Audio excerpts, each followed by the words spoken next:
Huli sa akto ang dalawang individual na sangkot sa iligal na bentahan ng baril sa ikinasang operasyon sa Marawi City.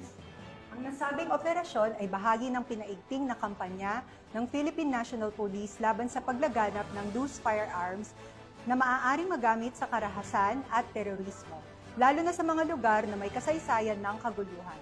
Yan ang tinutukan ni Patrolwoman Maria Señora Agbuya.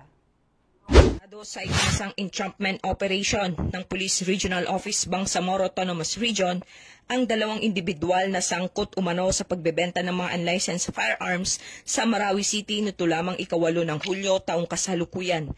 Kinilala ang mga sospek na sina alias Mamor, 36 at alias Sarip, 34, driver na kapwa taga Lanao del Sur.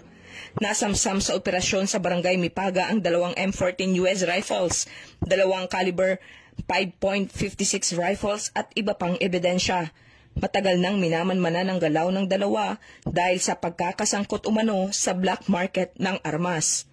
Nahaharap sila sa kasong paglabag sa Republic Act 10591 at kasalukuyang nasa kustodiya ng Marawi City Police Station.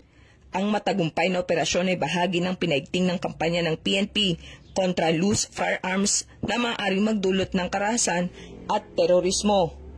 Mula rito sa rehiyon ng Bangsamoro, ako ang inyong Police News Network Correspondent, Patrolwoman Maria Señora Agbuya, alagad ng batas, tagataguyod ng Balitang Pulis.